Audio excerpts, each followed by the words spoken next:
இவ்வளவு நாள் வெயிட் பண்ணல, கொஞ்சம் பொறுத்துக்கோ. A day will come. அப்பொழுது நீதிமானுக்கும் துன்மார்க்கனுக்கும் கர்த்தருக்கு ஊழியம் செய்கிறவனுக்கும் ஊழியம் செய்யாதவனுக்கும் அவருடைய ஜனத்துக்கும் மற்றவர்களுக்கும் உள்ள வித்தியாசம் காண்பிக்கப்படும். கைகளை தட்டி ஆமென் சொல்லுங்க பார்க்கலாம். தேவனை ஆராதிக்கிறவர்களுக்கும் தேவன் அல்லாதவைகளை ஆராதிக்கிறவர்களுக்கும் தேவன் வித்தியாசத்தை காண்பிப்பேன் என்று சொல்லி இருக்கிறார். ஏசாயா 65:13-14 ஆதலால் கர்த்தராகி ஆண்டவர் சொல்லுகிறார், இதோ என் ஊழியக்காரர் புசிப்பார்கள், நீங்களோ பசியாயிருப்பீர்கள். இதோ என் ஊழியக்காரர் குடிப்பார்கள், நீங்களோ தாகமாயிருப்பீர்கள். இதோ என் ஊழியக்காரர் சந்தோஷப்படுவார்கள், நீங்களோ வெட்கப்படுவீர்கள். இதோ என் ஊழியக்காரர் மன மகிழ்ச்சியினால் கம்பீரிப்பார்கள், நீங்களோ மன நோவினால் அலறி ஆவியின் முறிவினாலே புலம்புவீர்கள். ஏன் இப்படி டிஃபரன்ஷியேட் பண்றார் தெரியுமா? இது அப்படியே மாறி இப்போ நடந்துட்டு இருக்கு. அதான் விஷயம். இதோ அப்படின்னா இதெல்லாம் மாத்த போறார். அதான் புலம்பலுக்கு பதிலாக முச்சடிக்கு பதிலாக, ஏன்னா இப்போ உள்ள சிச்சுவேஷன் இப்படி போயிட்டு இருக்கு. அதான் ஆண்டவர் கூப்பிட்டு சொல்றார். எனவேதான் தேவன் தருகிற வார்த்தையில என்ன இருக்கும் தெரியுமா? நாளை குறித்த நம்பிக்கை இருக்கும்.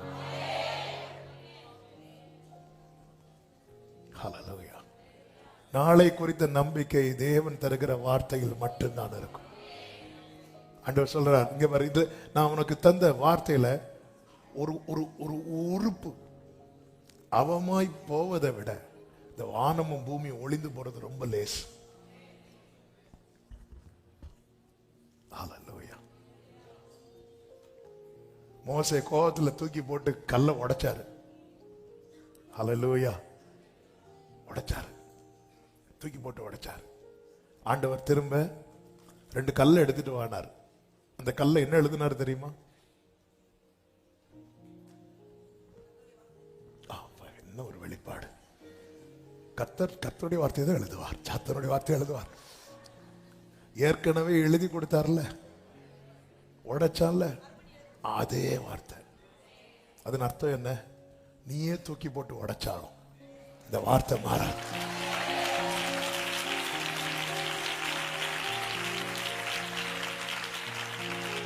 சொப்பனம் எப்படி நிறைவேறும் என்பதை பார்ப்போம் என்று சொல்லி யோசேப்புக்கு விரோதமாய் ஒரு திட்டம் போட்டாங்கல்ல, அந்த திட்டம் சொப்பனம் நிறைவேறுவதற்கு ஏதுவாய் மாறினது போல உங்கள் வாழ்க்கையிலே இன்று நீங்கள் சந்திக்கிற அனைத்துமே, ஆமென் சொல்லுங்க பார்க்கலாம். 3 வார்த்தைகள். ஏன் 3 ஃபர்ஸ்டே சொல்லிடுறேன்னா 3 சொல்ல முடியுமான்னு தெரியல.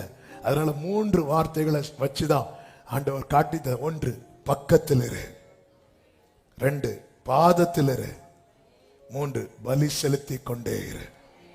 ஆமென். 3 சொல்லுங்க பார்க்கலாம். பக்கத்தில் இரு, பாதத்தில் இரு, பலி செலுத்தி கொண்டே இரு. இந்த 3 காரியத்தை ஒரு தேவ பிள்ளை கவனிக்கணும்.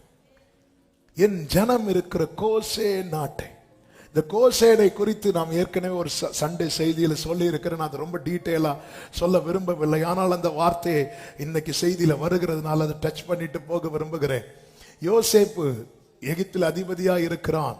இப்ப யாக்கோபை அழைத்து வர சொல்லும் போது யோசேப்பு சொல்லும் வார்த்தை ஆதியாகமம் 45வது அதிகாரம் அதனுடைய 10வது வசனத்திலே சொல்லப்பட்டிருக்கிறது.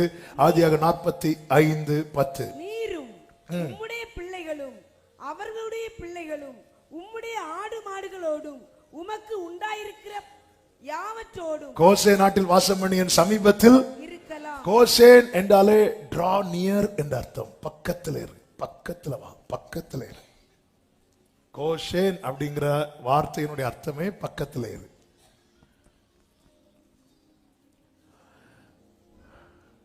ஆண்டவர் சமூகத்துல. அப்போ இந்த நெருக்கம் வரும்போது, போராட்டம் வரும்போது, தூரம் போவது என்பது ரொம்ப எளிதில் நடக்கக்கூடியது. இயேசு கிறிஸ்து மேல சேவர்கள் வந்து கை போட்டதும் சீஷர்கள் எல்லாம் எப்படி போனாங்க தெரியுமா? அப்படி சிதறி போயிட்டாங்க. அதனாலதான் பிலதெல்பியா சபைக்கு சொல்லுவார், உனக்கு கொஞ்சம் பலன் இருந்தும் நீ நாமத்தை மறுதலிக்கல பாத்தியா. என் ஜனம் இருக்கிற கோசே நாட்டு. அப்போ ஜனத்தை கர்த்தர் வச்சிருக்கிறார் பக்கத்துல. அதை விட்டு போயிடாதீங்க. தேவனை விட்டு விடுவதற்கு ஏதுவான காரியங்கள் தான் சுத்தி நடக்கும். ஆண்டவர் விட்டுறக்கூடாது. ஆண்டவரோடு நெருங்குவதற்கு எந்த புயல் அடிச்சாலும் ஆண்டவர்கிட்ட போகணும், ஆண்டவர்கிட்ட போகணும். பேதுரு பாருங்க, உண்மையில் ஆண்டவர் என்னையும் கடல் மேல நடக்க வைங்க. நீங்க நல்ல கவனிச்சீங்கன்னா தெரியும், நான் கடல்ல நடந்து உம்மிடத்தில் வர எனக்கு எதுக்கு பேதுரு கடல் மேல நடக்கணும்னு ஆசைப்பட்டாரு? இயேசு கிட்ட போகணும், அவ்வளவுதான். போட்ல எத்தனை பேர் இருக்கிறாங்க? பேதுருவையும் சேர்த்து 12 பேர். இப்ப இயேசு கிட்ட போகணும், ரைட். போட்ல இருக்கிறதுல பேதுருக்கு ரொம்ப நெருக்கமானது யாரு? இன்னும் நெருக்கமா ஒரு ஆள் உண்டு, அந்திரேயா. அந்திரேயா யாரு? பிரதர். யோவான் யாரு? ஃப்ரெண்ட். இவங்க எங்க இருக்கிறாங்க? டைம் இல்ல, கொஞ்சம் குயிக்கா. போட் பக்கத்தில் பாக்குறீங்களா? இங்க எங்க இருக்கலாம், போட்ல இருக்கிறான். இப்ப பேதுரு யார்கிட்ட மட்டும் பெர்மிஷன் கேட்டார்? இயேசுட்ட மட்டும். அந்திரேயா, அந்திரேயா நான் போட்டுமா கேட்டாரா? யோவான்ட்ட கேட்டார், நான் போட்டுமா கேட்டா விட்டுருப்பாங்க? இல்ல. இயேசு கிட்ட போவதற்கு வேற ஒருத்தருடைய பெர்மிஷன் உனக்கு தேவை இல்ல. நான் போட்டுமா?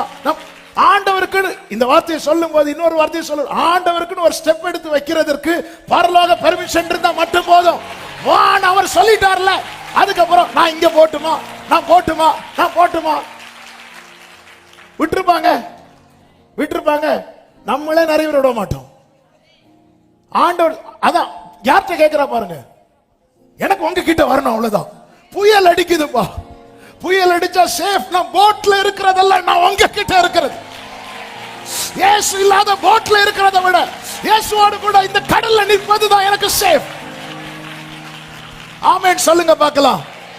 கிட்ட போனோம், போய் கேட்கல, நான் போட்டுமா, நான் போட்டுமா, நான் போட்டுமா, எல்லாம் இயேசுன்னு சொல்லிருப்பாங்க.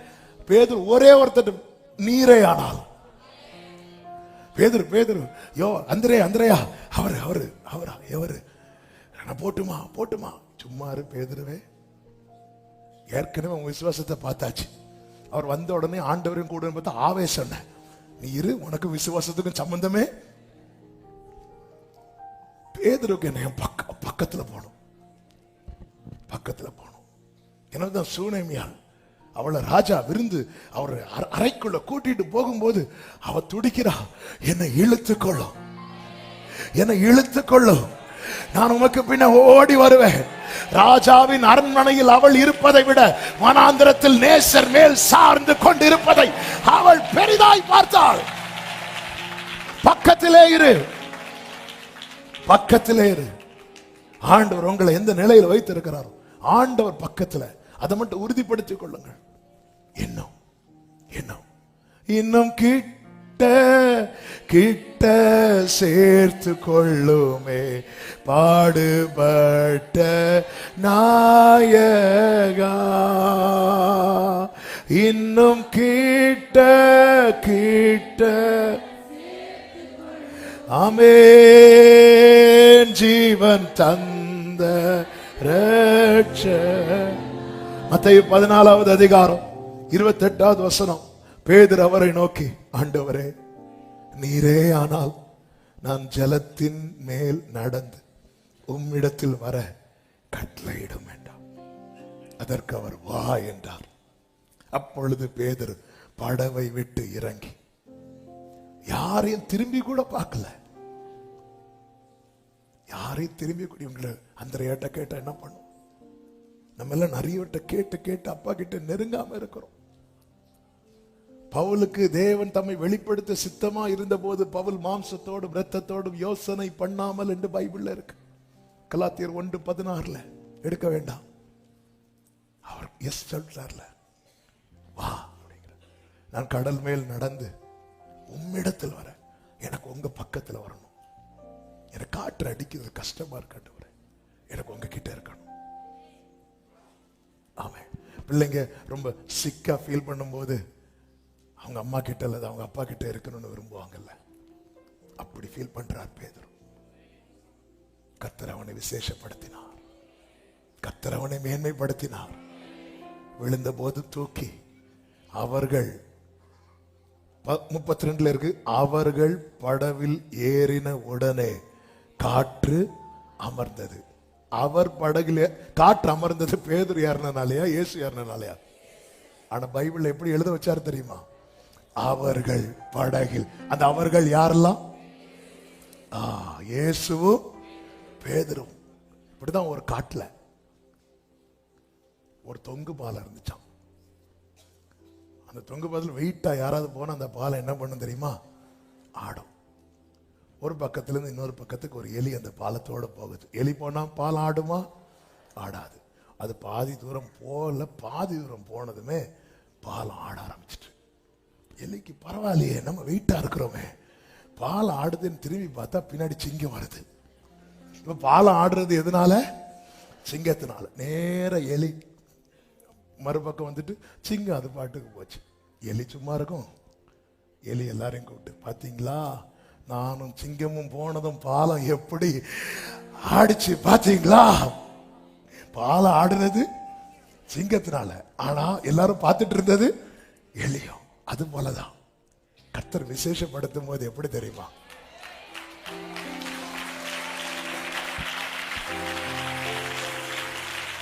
இந்த 12 பேர்ல பேதுருவை நீ தானே என்கிட்ட வரணும்னு விரும்பின.